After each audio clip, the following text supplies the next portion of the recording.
हाँ भाई, तो कैसा चल रहा है पढ़ाई आप लोगों का? बढ़िया। चलिए आज हम पढ़ेंगे सेल वॉल। क्या पढ़ेंगे? Cell wall. तो सेल वॉल क्या है? हाँ, प्लाज्मा मेम्ब्रेन पिछले क्लास में पढ़ चुके थे। प्लाज्मा मेम्ब्रेन का अल्ट्रा स्ट्रक्चर पढ़ चुके हैं। प्लाज्मा मेम्ब्रेन में जो मटेरियल का ट्रांसपोर्ट होता है वो हम पढ़ चुके हैं। एक होता है पैसिव ट्रांसपोर्ट और दूसरा होता है एक्टिव ट्रांसपोर्ट। पैसिव ट्रांसपोर्ट जिसमें एनर्जी इन्वेस्टमेंट नहीं होता है, एक्टिव ट्रांसपोर्ट जिसमें एनर्जी इन्वेस्टमेंट तो होता है एटीपी के फॉर्म में। पैसिव ट्रांसपोर्ट को हम फर्दर दो पार्ट में डिवाइड किए थे। एक होता है ऑस्मोसिस या डिफ्यूजन और दूसरा होता है फैसिलिटेट डिफ्यूजन। क्या?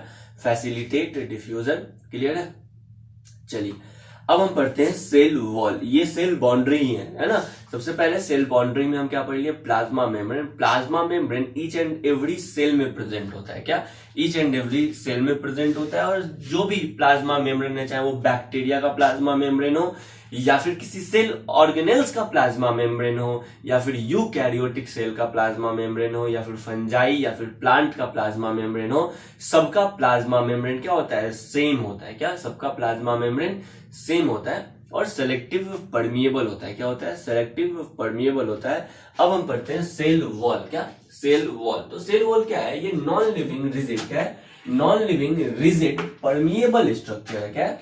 सेल वॉल क्या है? Non living rigid permeable structure है। ये नॉन लिविंग होता है, ध्यान रहे, और रिजिड होता है। ठीक है, यानी अपने शेप को मेंटेन रखता है और परमिएबल होता है। क्या होता है? परमिएबल होता है।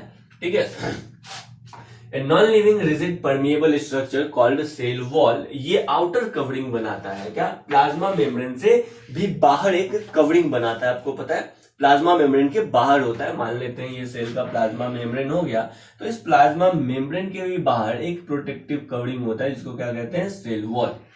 ये सेल वॉल बैक्टीरिया में प्रेजेंट हो सकता है। कहां पे प्रेजेंट हो सकता है? बैक्टीरिया में प्रेजेंट होगा या फंजाई में या एल्गी में या फिर ये प्लांट में प्रेजेंट हो सकते हैं। क्या? प्लांट्स में ये प्रेजेंट हो सकते हैं। क्लियर?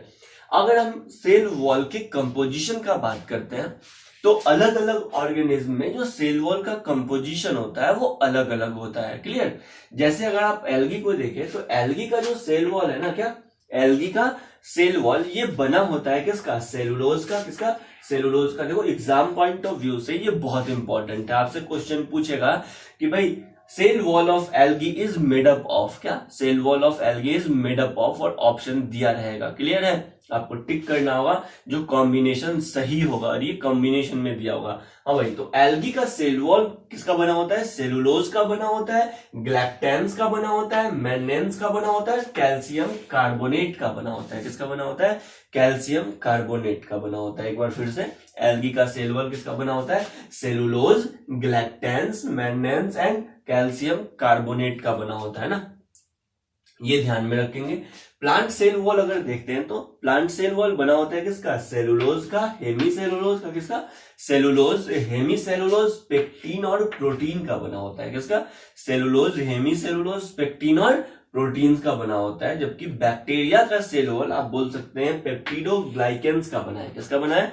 पेप्टिडोग्लाइकेंस का बना है। अगर ऑप्शन में पेप्टिडोग्लाइकेंस नहीं है तो आपको दिखेगा पॉलीसेकेराइड प्लस एमिनो एसिड। क्या दिखेगा? पॉलीसेकेराइड प्लस एमिनो एसिड का बना होता है। अगर ऑप्शन में पॉलीसेकेराइड और अमीनो एसिड भी ना दिखे तो बैक्टीरिया का सेल वॉल बना होता है म्यूकोपेप्टाइड। क्या? म्यूकोपेप्टाइड और एन एसिटाइल म्यूरेमिक एसिड का। इसका म्यूकोपेप्टाइड और एन एसिटाइल म्यूरेमिक एसिड का। क्लियर है? तो ये बैक्टीरिया का सेल वॉल कंपोजिशन हो गया। अगर आप देखिए तो बैक्टीरिया के सेल वॉल में सेलुलोज प्रेजेंट नहीं है। क्या है? बैक्टीरिया के सेल वॉल में सेलुलोज प्रेजेंट नहीं है। तो आपसे पूछा जाएगा नॉन सेलुलोजिक सेल वॉल किस में प्रेजेंट होता है? क्या? नॉन सेलुलोजिक सेल वॉल कहां पे प्रेजेंट होता है? तो आपको जवाब देना होगा non cellulosic cell wall present होता है कहां पे? बैक्टीरिया में। कहां पे? बैक्टीरिया में। फंजाई को भी अगर आप देखिए तो फंजाई के भी सेल वॉल में सेलुलोज नहीं है।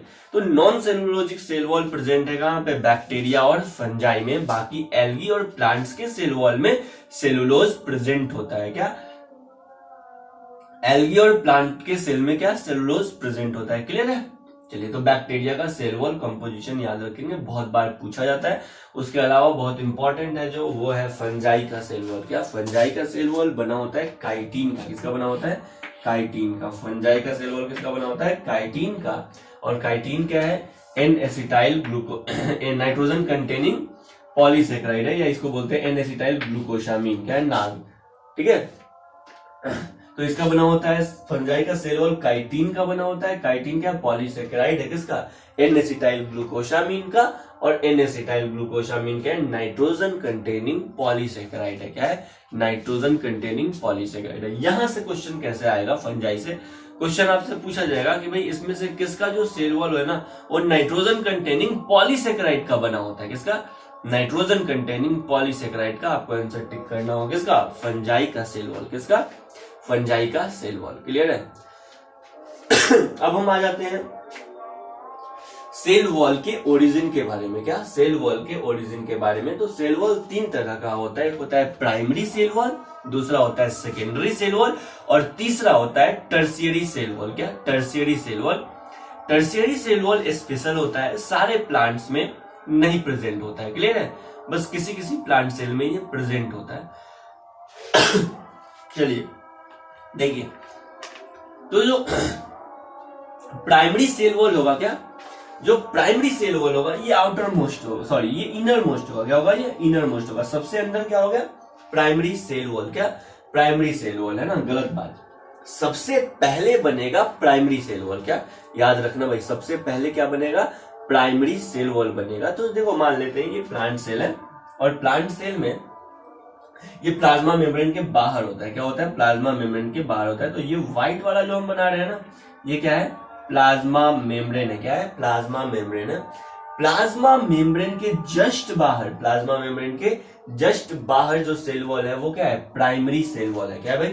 प्राइमरी सेल वॉल है। क्लियर? अब क्या होगा? समय के साथ सेकेंडरी सेल वॉल बनेगा। क्या बनेगा? समय के साथ सेकेंडरी सेल वॉल बनेगा। तो जब सेकेंडरी बनेगा तो वो बाहर से बनेगा या अंदर से बनेगा?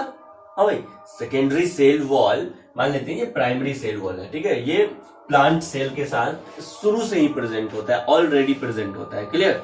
बाद में सेकेंडरी और टर्शियरी सेल वॉल बनते हैं। तो ये मेरा प्लांट सेल है। क्या है भाई? प्लांट सेल है। इस प्लांट सेल में पहले से ही क्या प्रेजेंट है? प्राइमरी सेल वॉल, यानी प्लांट सेल के साथ बनता है प्राइमरी सेल वॉल। ठीक है, और समय के साथ जब सेल मैच्योर होता है तो बनता है सेकेंडरी सेल वॉल और tertiary cell wall. Tertiary cell wall बस कुछ ही प्लांट सेल में बनता है, सभी प्लांट सेल में ये नहीं बनता है।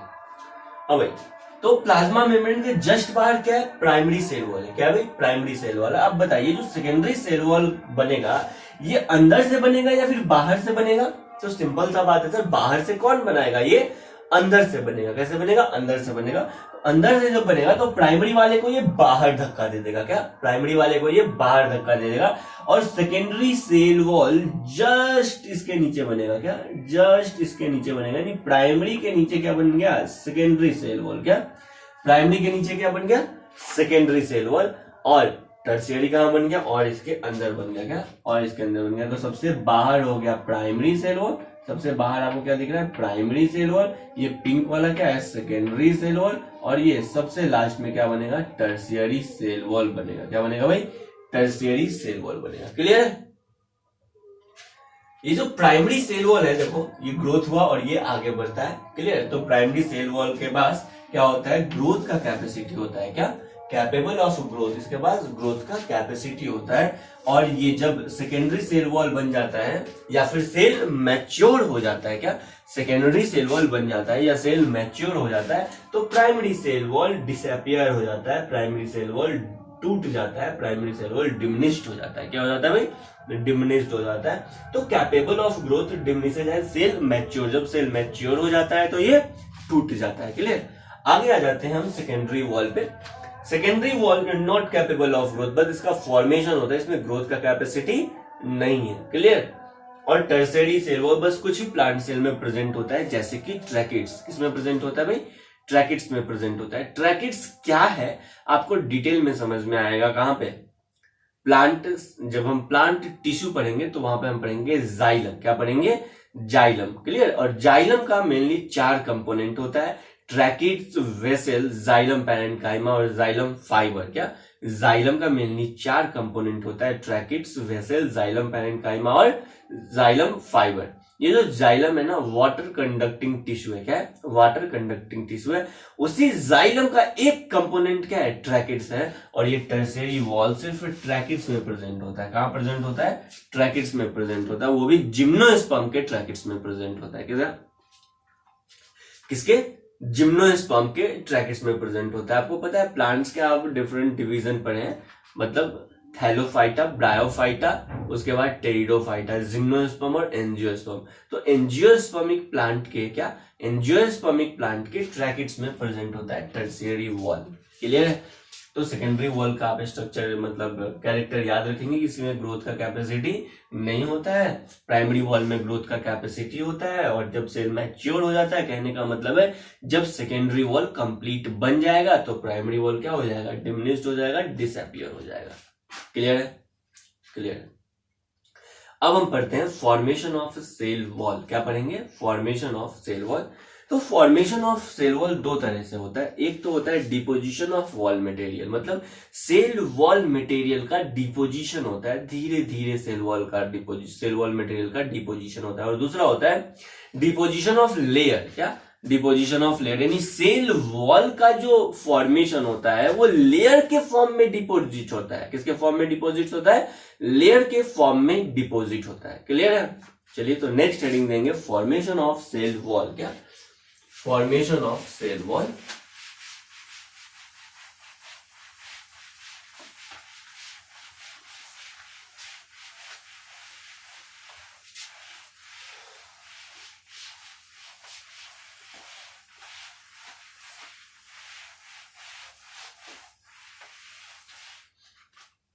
नेक्स्ट हेडिंग दीजिए आप फॉर्मेशन ऑफ सेल वॉल।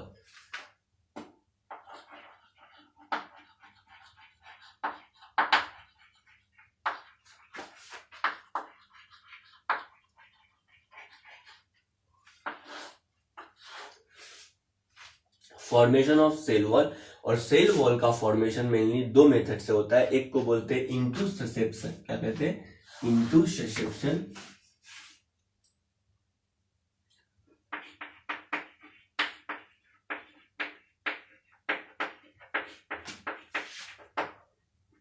क्या? इंटूसेप्शन। क्या? इंटूसेप्शन, INTU, इंटूसेप्शन। क्या? इंटूसेप्शन। और दूसरा होता है, हाँ भाई, एक तो हो गया इंटूसेप्शन और दूसरा होता है एपोजिशन। क्या होता है? एपोजिशन।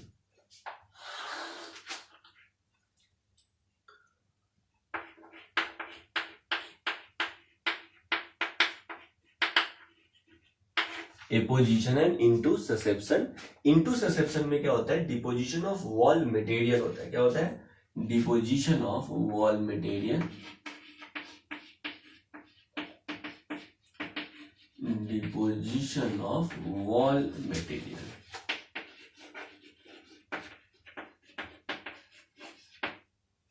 वॉल मटेरियल का डिपोजिशन होता है। क्या होता है? Deposition of wall material. और दूसरा होता है एपोजिशन, उसमें होता है डिपोजिशन ऑफ लेयर। क्या होता है? डिपोजिशन ऑफ लेयर, यानी सेल वॉल का जो फॉर्मेशन होता है वो लेयर के फॉर्म में होता है। किस फॉर्म में होता है? लेयर के फॉर्म में होता है। तो deposition of layer, deposition of wall layer या डिपोजिशन ऑफ लेयर। देखिए, बात को समझिएगा। मान लेते हैं ये प्लांट सेल है। क्या भाई? प्लांट सेल है। ये हो गया प्लांट सेल और ये प्लांट सेल का आउटर कवरिंग हो गया। ठीक है, ये प्राइमरी सेल वॉल मटेरियल हो गया, प्राइमरी सेल वॉल है। और ये है, थोड़ा सा डिस्टेंस में बनाते हैं, क्या है? ये है प्लाज्मा मेम्ब्रेन है। क्या है? प्लाज्मा मेम्ब्रेन है। अब जो तुमको दिख रहा है ना ग्रीन वाला, ये ग्रीन वाला सेल वॉल, ये outer protective covering green colour का जो है सेल वॉल। चलिए, ये आउटर ग्रीन सेल वॉल है, ये प्राइमरी सेल वॉल है। क्या भाई? प्राइमरी सेल वॉल है। ये प्लांट सेल में ऑलरेडी फॉर्म्ड है। क्या है? ऑलरेडी फॉर्म्ड है। तो यहाँ पे जो फॉर्मेशन ऑफ सेल वॉल का बात हो रहा है, ये सेकेंडरी सेल वॉल के फॉर्मेशन का बात हो रहा है। किसका? सेकेंडरी सेल वॉल के फॉर्मेशन का बात हो रहा है। अगर सेकेंडरी सेल वॉल का फॉर्मेशन होगा, क्या? सेकेंडरी सेल वॉल का फॉर्मेशन होगा लेयर के फॉर्म में। किस फॉर्म में? लेयर के फॉर्म में, मान लो ये पिंक वाला सेकेंडरी सेल वॉल है, तो इस सेकेंडरी सेल वॉल का फॉर्मेशन होगा एक लेयर के फॉर्म में। किसके फॉर्म में?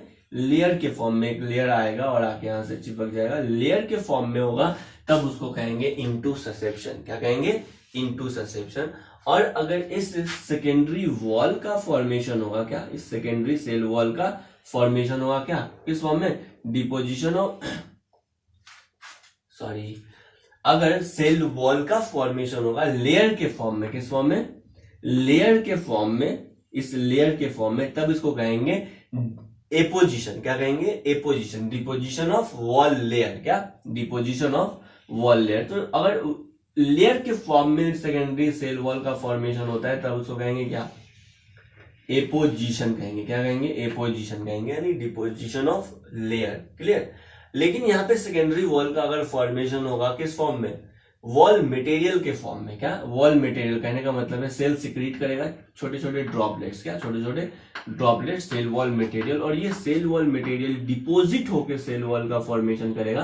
क्या? डिपोजिट्स होकर सेल वॉल का फॉर्मेशन करेगा, तब इसको कहेंगे इनटू ससेप्शन। क्या कहेंगे? इनटू ससेप्शन कहेंगे। क्लियर है? तो याद रखेंगे इनटू ससेप्शन और एपोजिशन। एपोजिशन कहने का मतलब है सेल वॉल का फॉर्मेशन होता है लेयर तरीके से, मतलब लेयर मेथड से, डिपोजिशन ऑफ वॉल लेयर से, और इनटू ससेप्शन में होता है डिपोजिशन ऑफ वॉल मटेरियल। ऐसे करके प्राइमरी और सेकेंडरी ऐसे करके सेकेंडरी सेल वॉल का फॉर्मेशन होता है। क्लियर है? और primary cell wall plant cell के साथ पहले से ही क्या होता है? प्रेजेंट होता है। क्लियर है? चलिए भी एक स्ट्रक्चर को देखते हैं जिसको कहते हैं मिडिल लेमेला। क्या कहते हैं? Middle lamella. क्लियर? तो हेडिंग देंगे मिडिल लेमेला। सेल वॉल में जब आप पढ़िएगा ना प्लांट सेल, तो वहां पे आपको एक स्ट्रक्चर दिखेगा मिडिल लेमेला। ठीक है? मिडिल लेमेला क्या है? ये दो प्लांट सेल को जोड़ने वाला एक लेयर है। क्या है? दो प्लांट सेल को जोड़ने वाला। Plant cell sir bacteria cell नहीं, बैक्टीरिया सेल तो यूनिसेलुलर ही होता है। क्लियर? तो मल्टी सेलुलर प्लांट्स में क्या, मल्टी सेलुलर प्लांट में जो प्लांट सेल होते हैं ना, वो एक दूसरे से क्या होते हैं? अटैच्ड होते हैं, एक दूसरे से जुड़े होते हैं। देखना भाई बात ध्यान से, ये है प्लांट सेल। क्या है ये? Plant cell. ये एक प्लांट सेल और ये दूसरा प्लांट सेल। क्लियर? और ये मान लेते हैं ये तीसरा प्लांट सेल। ये प्लांट सेल है, और ये जो प्लांट सेल है ना, क्या प्लांट सेल है ये एक प्लांट सेल दूसरे एडजेसेंट प्लांट सेल से क्या होता है? अटैच होता है। एक प्लांट सेल दूसरे प्लांट सेल से अटैच होता है। जो अटैचमेंट मटेरियल होता है ना, क्या जो अटैचमेंट मटेरियल होता है, जो अटैचमेंट लेयर होता है, उसी लेयर को क्या कहते हैं? मिडिल लेमेला कहते हैं। क्या कहते हैं? मिडिल लेमेला कहते हैं। तो पहले लिखते हैं, हेडिंग दीजिएगा middle lamella.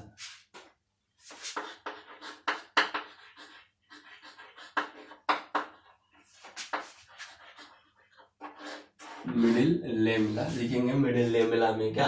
Cell wall of two adjacent cell wall of two adjacent cell wall of two adjacent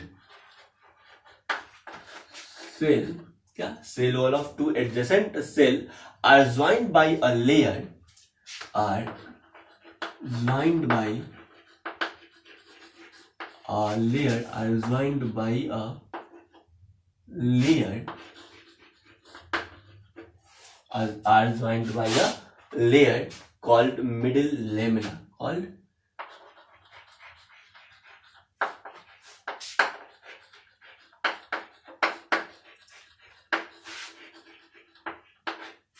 middle lamina। ठीक है? तो मिडिल लेमिना क्या है? तो जो plant cell multicellular plant में ही होगा, ऐसा तो है ना। तो मल्टी सेलुलर प्लांट सेल का जो सेल वॉल होता है वो आपस में क्या होता है? अटैच्ड रहता है। क्या रहता है? आपस में अटैच रहता है। इस अटैचमेंट लेयर को क्या, इस अटैचमेंट लेयर को, इस ज्वाइंट लेयर को क्या कहते हैं? मिडिल लेमेला कहते हैं। क्या कहते हैं भाई? मिडिल लेमेला कहते हैं। मिडिल लेमेला प्लांट सेल के बीच एक कॉमन लेयर है। क्या है? प्लांट सेल के बीच या दो प्लांट सेल या दो से अधिक प्लांट सेल वॉल के बीच क्या है? कॉमन लेयर है। क्या है? Common layer. देखो जैसे ये हो गया एक प्लांट सेल, ये दूसरा प्लांट सेल, ये तीसरा प्लांट सेल, ये आपस में जुड़े हुए हैं एक सीमेंटिंग मटेरियल से। उस सीमेंटिंग मटेरियल को क्या कहते हैं, मिडिल लेमेला कहते हैं। ये क्या है, देखो ना, दो प्लांट सेल के बीच ये क्या है, ये है मिडिल लेमेला। क्या है ये, मिडिल लेमेला। ये क्या है, मिडिल लेमेला है। ये क्या है, मिडिल लेमेला है। ये क्या है, मिडिल लेमेला है। क्लियर है। तो ये हो गया मिडिल लेमेला। मिडिल लेमेला का फंक्शन आपसे क्वेश्चन पूछ लिया जाता है। क्या मिडिल लेमेला का फंक्शन क्या होता है, तो ये एडजेसेंट प्लांट सेल को क्या करता है, अटैच करता है। क्या करता है, ये एडजेसेंट प्लांट सेल को क्या करता है, अटैच करता है। मिडिल लेमेला में नेक्स्ट पॉइंट लिखेंगे क्या, common layer between two plant cell. Common layer between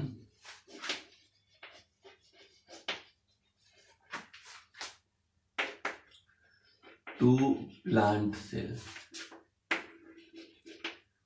clear. Next point में लिखेंगे it is made up of calcium and magnesium pectate. किसका बना होता है, कैल्शियम एंड मैग्नीशियम पेक्टेट का बना होता है। तो नेक्स्ट पॉइंट में लिखेगा it is made up of, ये बहुत इंपॉर्टेंट है, it is made up of, पूछ लिया जाएगा भाई मिडिल लेमेला किसका बना होता है, ऑप्शन चला जाएगा कैल्शियम एंड मैग्नीशियम पेक्टेट। या फिर क्वेश्चन पूछा जाएगा कि दो एडजेसेंट प्लांट सेल आपस में अटैच होते हैं। पहला ऑप्शन मान लो रहेगा कैल्शियम एंड मैग्नीशियम पेक्टेट। समझ में आ गया, वहां मिडिल लेमेला दिखेगा ही नहीं, तो आपको पता होना चाहिए कि मिडिल लेमेला ही किसका बना होता है, कैल्शियम एंड मैग्नीशियम पेक्टेट का बना होता है। इसलिए आंसर क्या चला जाएगा, calcium and magnesium pectate.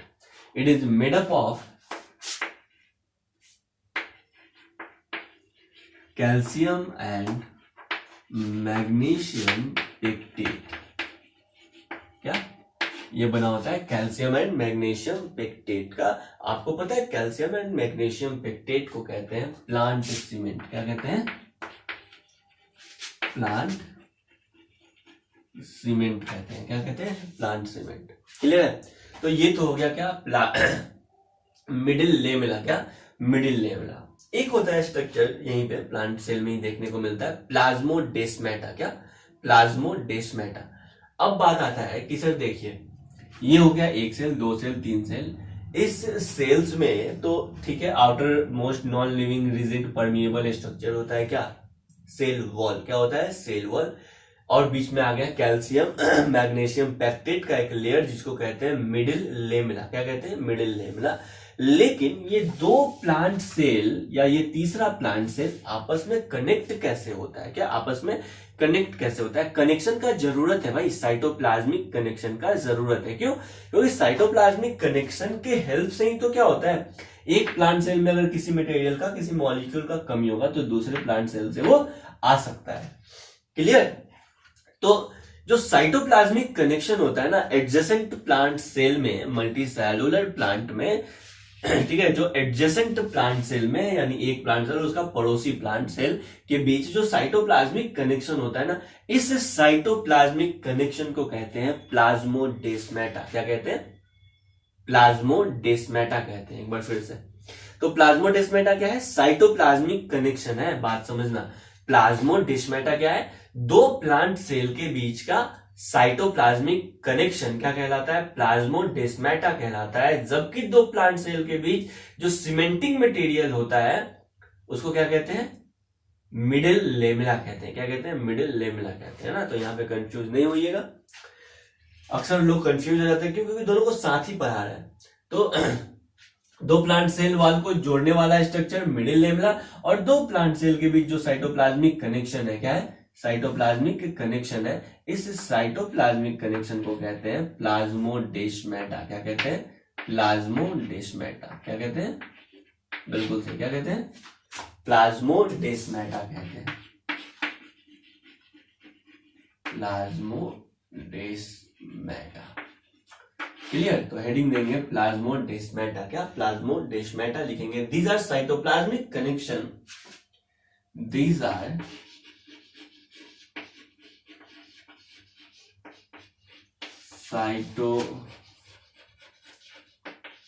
cytoplasmic connection,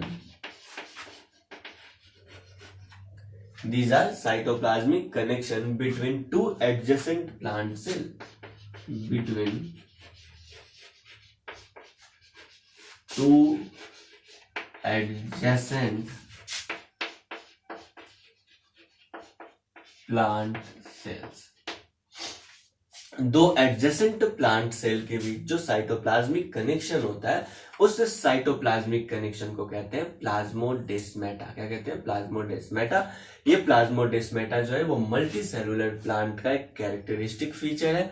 इससे होता क्या है? Continuity of cytoplasm. क्या? साइटोप्लाज्म का कंटिन्यूटी होता है एक प्लांट सेल से दूसरे प्लांट सेल में। क्लियर है? आपको पता है इस प्लाज्मोडेस्माटा को प्लाज्मोडेस्माटा को इंडोप्लाज्मिक रेटिकुलम से अगर कंपेयर किया गया तो उसको कहते हैं डेस्मोटिब्यूल। क्या कहते हैं? डेस्मोटिब्यूल। आपको जब हम इंडोप्लाज्मिक रेटिकुलम पढ़ाएंगे तब वहां पे बताएंगे कि भाई इंडोप्लाज्मिक रेटिकुलम के टिब्यूल्स को डेस्मोटिब्यूल्स भी कहते हैं। क्या कहते हैं? डेस्मोटिब्यूल्स भी कहते हैं। इंडोप्लाज्मिक रेटिकुलम क्या है? सेल ऑर्गेनेल्स है। क्या है भाई? सेल ऑर्गेनेल्स है। क्लियर?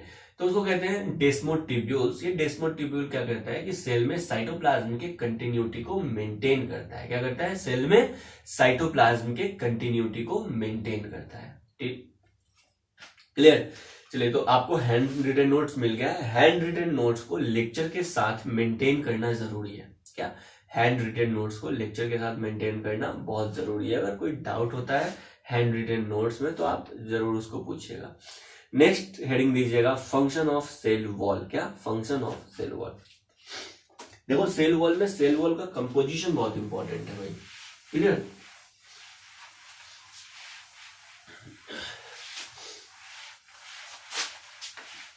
तो नेक्स्ट हेडिंग दीजिएगा function of cell wall.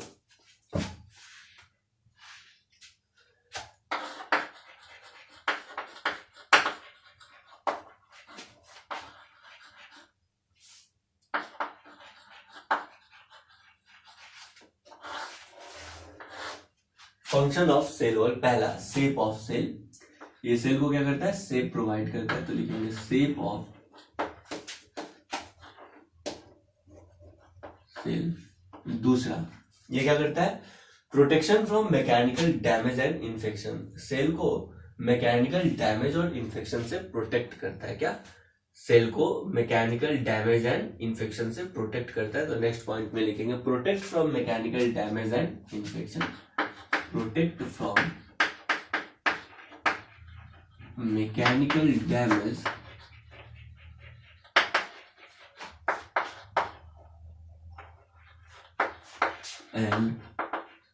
Infection.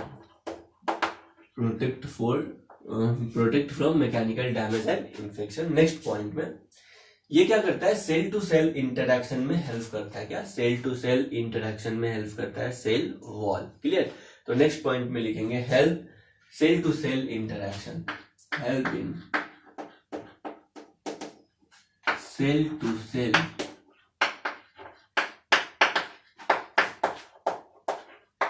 Interaction. क्या? Help in cell to cell interaction. उसके अलावा जो अनडिजायरेबल मैक्रोमोलिक्यूल होते हैं, क्या? अनडिजायरेबल मैक्रोमोलिक्यूल होते हैं, बड़े बड़े मॉलिक्यूल होते हैं, उसके लिए ये बैरियर का काम करता है या उसको जाने नहीं देता है। क्लियर? तो ये मैक्रोमोलिक्यूल के लिए, अनडिजायरेबल मैक्रोमोलिक्यूल के लिए बैरियर का काम करता है। कौन? Cell wall. तो नेक्स्ट पॉइंट में लिखेंगे provide barrier to undesirable macromolecule. Provide barrier to undesirable provide barrier to undesirable macromolecule।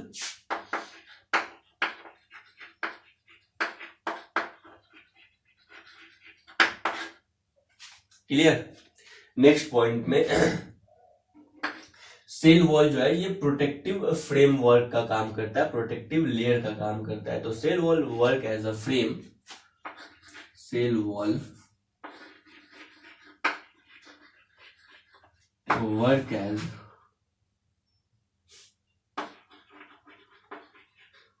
frame or protective layer।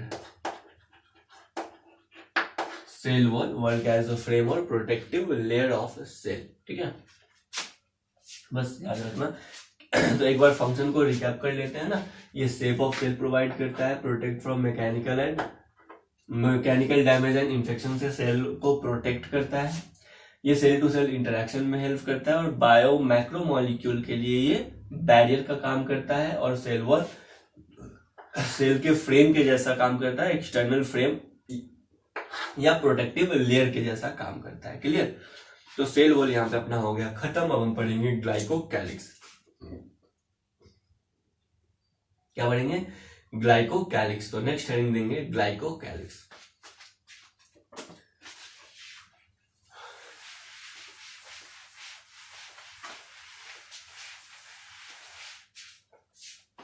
Glycocalyx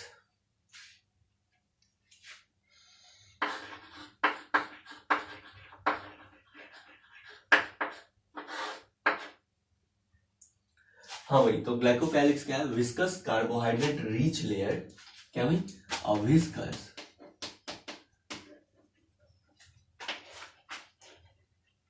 carbohydrate rich layer, a viscous carbohydrate rich layer at the outermost periphery of cell. At the outermost periphery of cell. At the outermost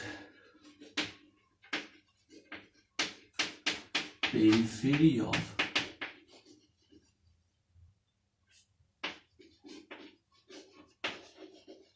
cell. ठीक है, तो glycocalyx क्या है? Viscous carbohydrate rich layer होता है। क्या होता है ये? कार्बोहाइड्रेट रिच लेयर होता है जो सेल के पेरिफेरी में प्रेजेंट होता है। मान लेते हैं ये बैक्टीरियल सेल है। क्या भाई? बैक्टीरियल सेल है। बैक्टीरियल सेल का सेल वॉल है। सेल वॉल के अंदर क्या होता है? प्लाज्मा मेम्ब्रेन होता है। क्या होता है? प्लाज्मा मेम्ब्रेन होता है। और सबसे बाहर में क्या होता है? Outer viscous carbohydrate rich layer होता है। क्या होता है? Outer viscous carbohydrate rich layer होता है। इस outer viscous carbohydrate rich layer को क्या कहते हैं? ग्लाइकोकैलिक्स कहते हैं। क्या कहते हैं? ग्लाइकोकैलिक्स कहते हैं। क्लियर है? कार्बोहाइड्रेट रिच लेयर बोल रहा है। ये जो ग्लाइकोकैलिक्स है ना, ये बना होता है ग्लाइकोलिपिड और ग्लाइकोप्रोटीन का। किसका बना होता है? ग्लाइकोलिपिड और ग्लाइकोप्रोटीन का। देखिए, तो बात को समझिएगा। ये हो गया ग्लाइकोलिपिड और ये बना होता है किसका? ग्लाइकोप्रोटीन का। यानी ये बना होता है प्रोटीन और लिपिड, साथ ही ग्लाइको लिखा हुआ है। ग्लाइको का मतलब होता है कार्बोहाइड्रेट। क्या? कार्बोहाइड्रेट। तो लिपिड के साथ भी कार्बोहाइड्रेट और प्रोटीन के साथ भी कार्बोहाइड्रेट। क्लियर है? यानी ये कार्बोहाइड्रेट रिच लेयर है। क्या है ये? कार्बोहाइड्रेट रिच लेयर है जो बना होता है किससे? ग्लाइकोलिपिड और ग्लाइकोप्रोटीन से। क्या? ग्लाइकोलिपिड और ग्लाइकोप्रोटीन से। और ये सेल वॉल के भी बाहर होता है। क्या? सेल वॉल के बाहर होता है या सेल मेम्ब्रेन के कहीं कहीं एनिमल सेल में, जो एनिमल सेल का एपिथेलियल सेल होता है ना, वहां पे भी ग्लाइकोकैलिक्स प्रेजेंट होता है। आएंगे वहां पे। नेक्स्ट पॉइंट में लिखेंगे glycocalyx also known as pericellular matrix. क्या कहते हैं इसको? पेरीसेलुलर मैट्रिक्स कहते हैं। ये लिक्विड मैट्रिक्स के जैसा प्रेजेंट होता है। क्या? लिक्विड मैट्रिक्स के जैसा प्रेजेंट होता है और सेल के बाहर प्रेजेंट होता है, इसलिए इसको क्या कहते हैं? पेरीसेलुलर मैट्रिक्स कहते हैं। क्या कहते हैं? पेरीसेलुलर मैट्रिक्स कहते हैं। तो नेक्स्ट पॉइंट में लिखेगा the glycocalyx also known as the glycocalyx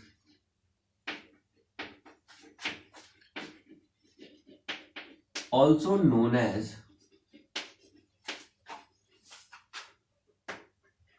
pericellular matrix.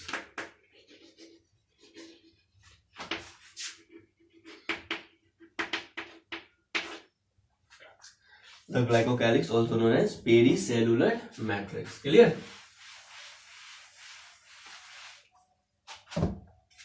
Next point में आ जाते हैं। ग्लाइकोकैलिक्स इज अ ग्लाइकोलिपिड और ग्लाइकोप्रोटीन। ग्लाइकोकैलिक्स एक्चुअल में क्या है? तो लिखेंगे ग्लाइकोकैलिक्स इज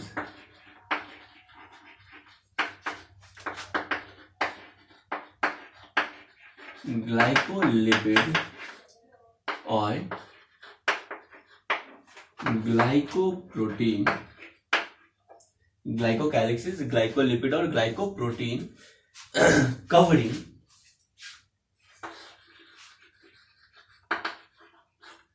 ठीक है। तो ये सेल का कवरिंग है जो बना होता है किसका? ग्लाइकोलिपिड और ग्लाइकोप्रोटीन का, that surround the cell membrane या सेल वॉल। ज्यादा सही है सेल वॉल, कहीं कहीं सेल मेम्ब्रेन भी, ठीक है। That surround the cell membrane और cell wall, that surrounds the cell wall और cell membrane, that surround the cell wall और cell membrane of some bacteria and other cell, of some bacteria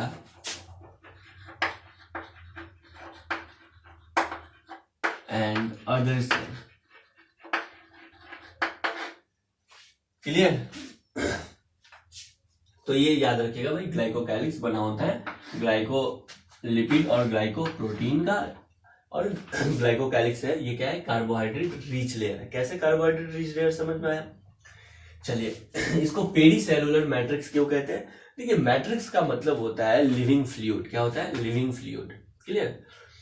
तो ये जो glycocalyx है ये cell के बाहर प्रेजेंट होता है। क्या प्रेजेंट होता है? सेल के बाहर फज लाइक स्ट्रक्चर में प्रेजेंट होता है, ठीक है। ऐसा लगता है कोई फ्लूइड लाइक मटेरियल है, कोई स्लाइमी मटेरियल है, ठीक है। उसी मटेरियल को क्या कहते हैं? ग्लाइकोकैलिक्स कहते हैं। क्या कहते हैं? ग्लाइकोकैलिक्स कहते हैं। तो ऐसा लगता है कि भाई जो मैट्रिक्स है ना ये बाहर प्रेजेंट है, इसीलिए इसको क्या कहते हैं? पेरी सेलुलर मैट्रिक्स कहते हैं। क्या कहते हैं? पेरी सेलुलर मैट्रिक्स कहते हैं। सुनो भाई, मैट्रिक्स को आपको पहले कंफर्म करो। ये जो है ना, ये है माइटोकॉन्ड्रिया। क्या? माइटोकॉन्ड्रिया। और माइटोकॉन्ड्रिया के अंदर का जो फ्लूइड होता है ना, माइटोकॉन्ड्रिया के अंदर के फ्लूइड को कहते हैं मैट्रिक्स। क्या कहते हैं? मैट्रिक्स। ये भी जेली लाइक स्ट्रक्चर होता है। क्या होता है? जेली लाइक स्ट्रक्चर होता है। तो अगर सेल वॉल के बाहर या सेल के बाहर ये सेल है और इस सेल के बाहर कोई जेली लाइक मटेरियल प्रेजेंट है। क्या प्रेजेंट है? जेली लाइक मटेरियल प्रेजेंट है। तो इस जेली लाइक मटेरियल को क्या कहेंगे? सेल के बाहर का। क्या? सेल के बाहर का मैट्रिक्स।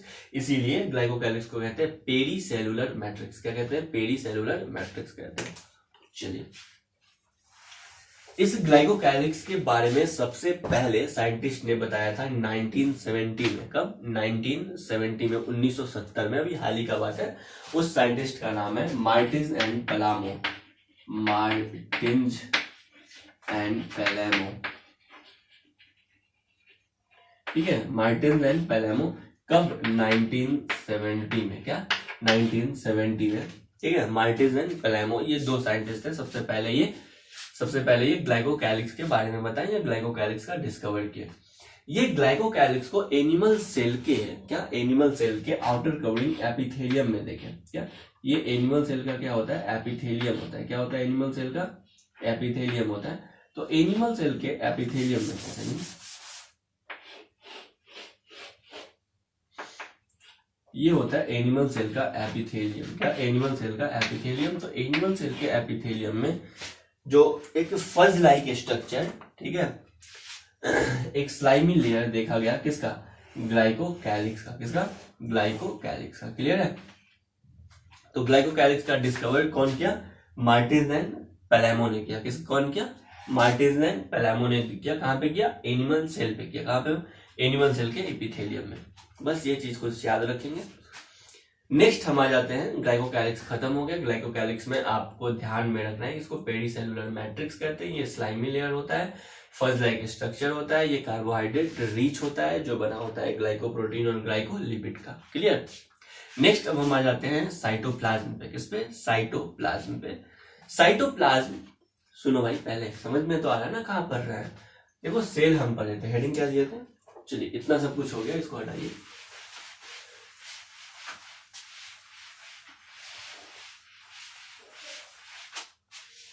हाँ, तो तुमको याद होगा, तो हम सेल को मेनली 3 पार्ट में डिवाइड किए थे। एक होता है cell boundary.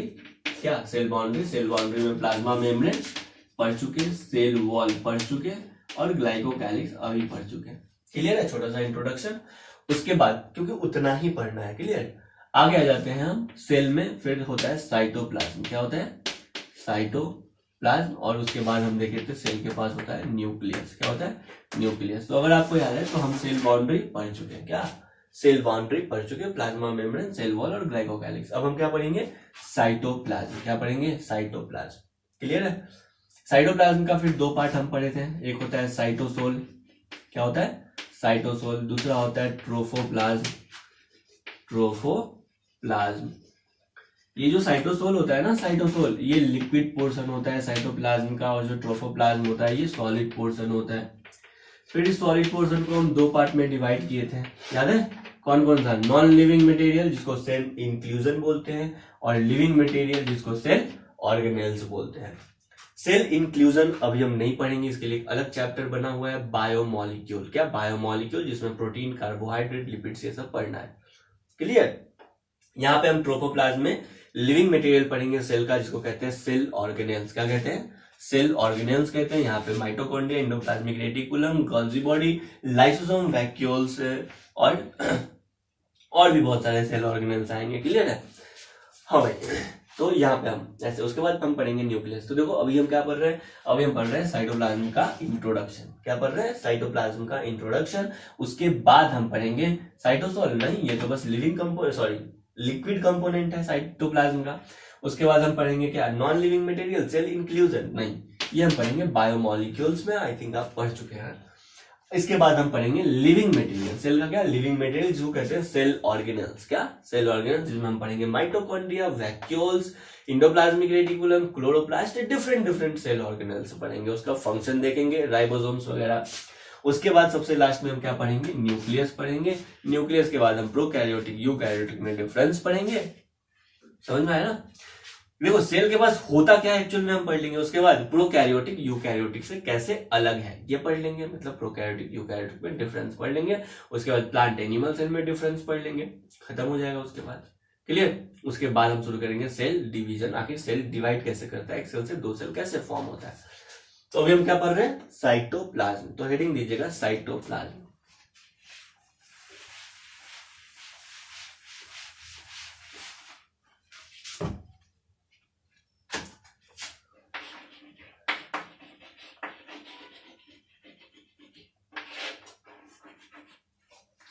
Cytoplasm term given by, हाँ भाई कौन टर्म दिया?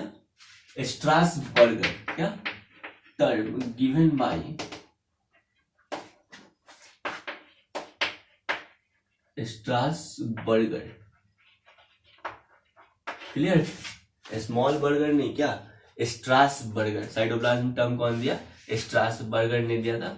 ये सेल का पार्ट होता है। क्या? सेल का पार्ट होता है। ये ट्रांसपेरेंट जेली लाइक, लिख देते हैं पहले, transparent jelly like protoplasmic mass of cell. क्या होता है? Transparent jelly like protoplasmic mass of cell. क्या होता है? Transparent jelly like protoplasmic mass of cell होता है। Inner to plasma membrane, plasma membrane के अंदर, inner to plasma membrane, inner to plasma membrane,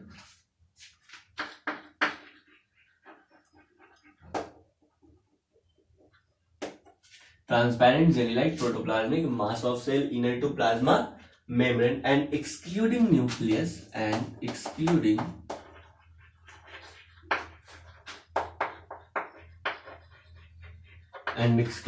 nucleus। Plasma membrane के अंदर और न्यूक्लियस के बाहर के स्ट्रक्चर को, बाहर के पार्ट को क्या कहते हैं? क्या कहते हैं?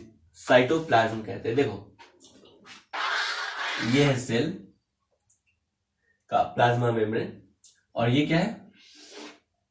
ये है, अरे बोलो ना, ये है न्यूक्लियस। ठीक है? तो न्यूक्लियस के बाहर, excluding nucleus and inner to plasma membrane, ये जो स्पेस, ये जो एरिया दिखाई दे रहा है, यही क्या है? ये है साइटोप्लाज्म। क्या है भाई? साइटोप्लाज्म। चलिए क्लियर है?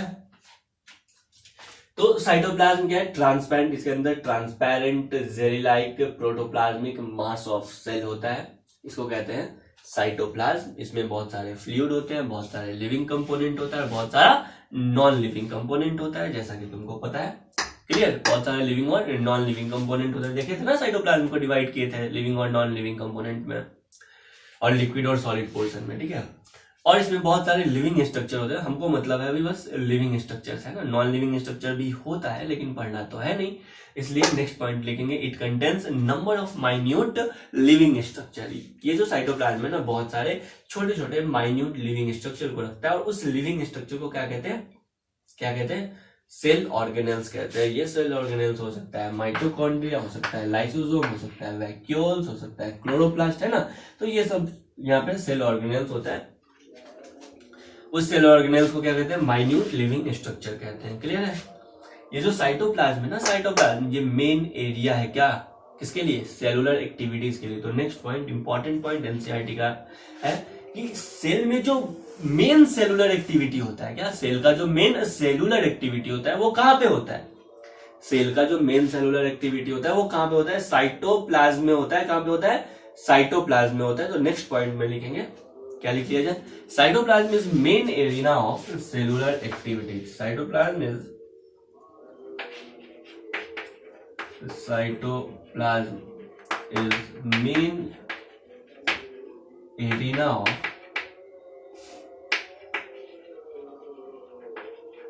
cellular activities।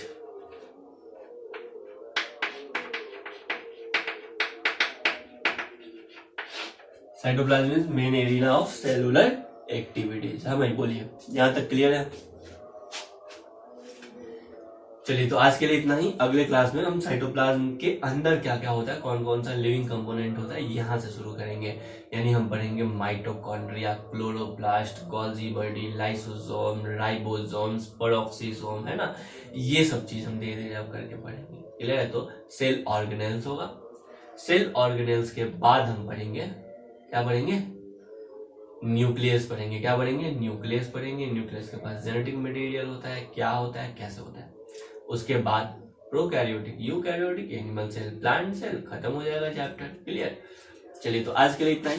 कोई भी डाउट होता है तो आप जरूर पूछिए, हम कहीं डाउट करते हैं तो उसको भी आप क्लियर कीजिए, है ना। एनसीईआरटी आपको जरूर पढ़ना है। क्लियर। एनसीईआरटी से बाहर क्वेश्चन नहीं आता है, बार बार बोलते हैं। और हैंड रिटन नोट्स को साथ साथ मेंटेन करके चलिए, ताकि एक साथ बहुत सारा आप पे लोड ना आए। समझ में आ रहा है ना। एक बार पढ़ के और एक बार लिख लेना सबसे अच्छा होता है ना। तो नोट्स जरूर बनाइए। एनसीईआरटी में मेंशन आप करते हैं, करते होंगे, बहुत अच्छा बात है, उसको करना है। साथ ही साथ एक बार नोट्स जरूर बनाना है। 2-3 बार क्या हो जाए, वो रिवाइज हो जाए, ताकि जब आप एग्जाम में रिवाइज कीजिए। 2 साल बाद, है ना, लगभग 1.5 साल बाद जब नीट का आपका एग्जाम होगा 2022 में, तो नीट के एग्जाम में आपको किसी भी तरह का मतलब रिवीजन करने में कोई डाउट नहीं है, क्योंकि handwritten notes, self written notes ज्यादा समझ में आता है। समझ में आया ना। चलिए भाई, तो थैंक यू।